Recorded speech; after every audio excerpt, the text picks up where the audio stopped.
Olá galera, Jober Chaves na área e hoje vamos fazer mais um vídeo da série Quem Quer Ser um Empresário. E eu quero falar com você hoje sobre todo político é ladrão?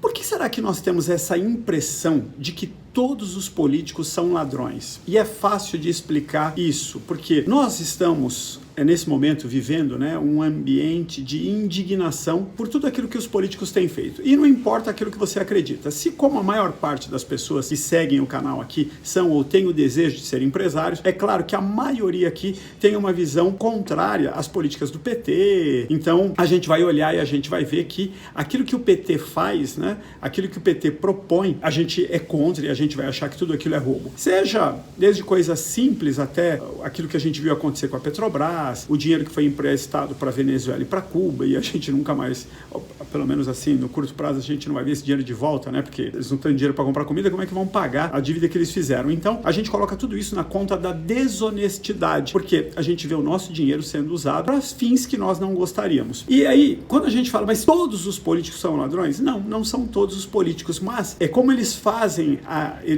parte da exceção a essa regra, então eles ficam com essa fama de que todo político é ladrão. A responsabilidade por mudar esse cenário, a responsabilidade por mudar esse quadro é daqueles que não são ladrões gritarem tão alto, que através do voto, através da exigência da justiça, a gente vai expulsando os ladrões, como a gente tem feito, mas ainda sempre entra mais um, escapa um, volta um, mas a gente tem que, com a nossa força, com essa intolerância que cada um tem cada um de nós que quer ser o empresário, que é o empresário, tem que ter com relação à desonestidade, tem que estar caminhando nessa direção. E o que isso tem a ver com quem quer ser o empresário? Eu quero falar do ambiente. O ambiente onde nós agimos, o ambiente onde nós estamos enfiados ou presentes todos os dias da nossa vida, eles nos impactam tão fortemente, mas tão fortemente, que mesmo as mentes mais sadias, mesmo as mentes mais fortes, acabam sucumbindo, acabam se deixando levar, sendo moldadas por esse ambiente onde ela está infiltrada. Por exemplo, se você, e não vamos falar de você, mas vamos falar de uma outra pessoa,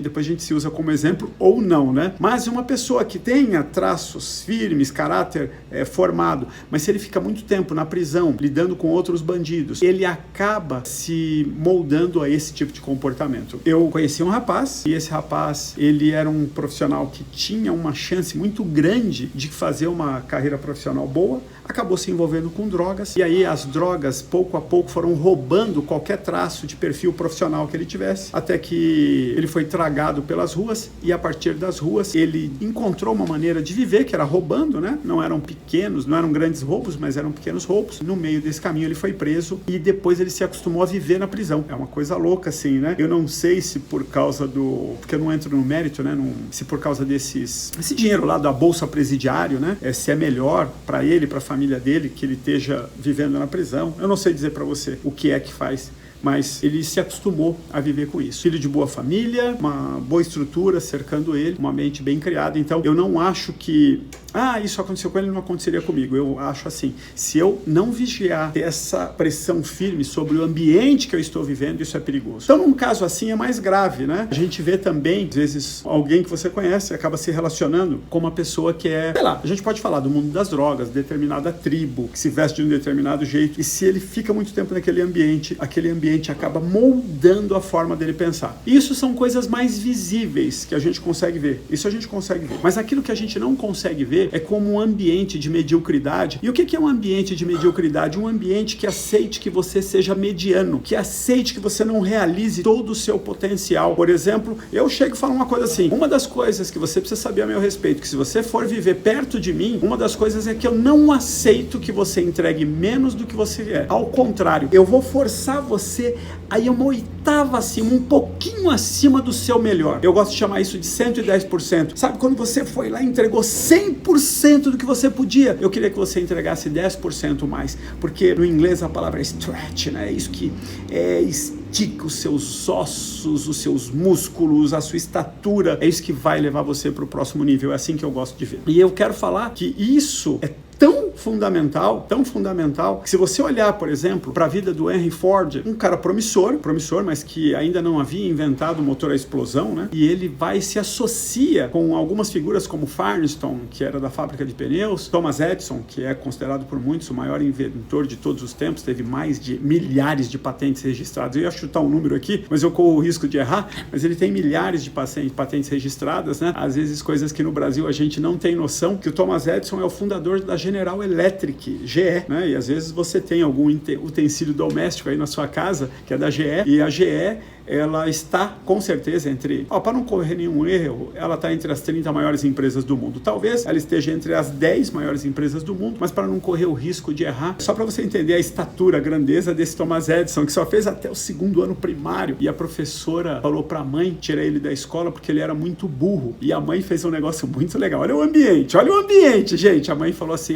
você é muito inteligente para ficar com aquelas crianças, né? E ele tolo, acreditou. E porque a mãe contou para ele uma mentira branca, né? Ele era muito inteligente para ficar com aquelas crianças. Ou ela contou a verdade dela, melhor que uma mentira branca, e ela era a verdadeira verdade. O filho dela se transformou num dos maiores inventores de todos os tempos e foi o fundador daquela que hoje, né? Sei lá, acho que já 100 anos que ele morreu, ou 100 anos que ele nasceu, a certeza. Mas 100 anos depois, é uma das maiores empresas do mundo. E o Ford, que era um matutão, caipirão, se associa com esse tipo de pessoa. E eu fico imaginando a cena, né? Quando ele falou do motor a explosão pro Henry Ford, o Henry Ford falou pro Thomas Edison. Eu fico imaginando que a cena foi assim. E o Thomas Edison respondeu, já é hora de nós termos um motor a explosão. E eu gosto dessa expressão, né? Fundamentado na fé que o Edison teve nele, o Ford foi lá e construiu o motor a explosão. E aí eu quero aproveitar o fato de eu estar aqui. E eu quero dizer para você, se basear na fé que eu tenho sobre você. Que você pode construir alguma coisa grande com a sua vida e fazer a diferença. E por que eu acredito em você? Porque nós temos origens parecidas. Se eu viesse, por exemplo, de uma família rica, ainda assim eu teria fé em você, mas não é o meu caso. Eu venho de uma circunstância muito pobre, uma circunstância completamente adversa. Eu vou fazer um vídeo sobre isso, como é que você faz para montar uma empresa sem dinheiro, como é que você faz, quem me perguntou hoje, né, num dos canais, tem pouco dinheiro para o fluxo de caixa. A minha primeira empresa, quando eu montei, eu não tinha dinheiro nenhum para o fluxo de caixa. E a segunda vez que a gente foi retomar os negócios, eu estava devendo 1 milhão. Então, às vezes quando você chega e fala assim, Gilberto, eu não tenho dinheiro nenhum para montar minha empresa. Eu falo, eu sei, eu estava devendo 1 milhão. Então, eu entendo o seu problema, mas não precisa parar aí. Gilberto, mas eu sou muito pobre. Eu também era. Eu não tenho nenhum amigo que era empresário. Meus amigos eram tudo bêbado, entendeu? Então, não adianta você chegar e falar para mim que é uma impossibilidade para você, porque eu vou mostrar para você um caminho. Tá combinado? Então, eu quero convidar você para se inscrever na Universidade do Empresário. Você vai ver o link aqui do lado, que aí é lá onde eu vou ajudar você a fazer essa jornada, a cumprir essa jornada. E também aproveita, se inscreva no canal, recomende o canal para os seus amigos que querem ser empresários, que querem mudar a mente, entendeu? Então eu acho que primeiro a gente é empresário aqui e depois no bolso. Combinado? E se você estiver pronto para fazer isso, eu quero garantir para você que the best is yet to come. O melhor ainda está por vir. See you soon. Nos vemos em breve and God bless you. Deus abençoe você.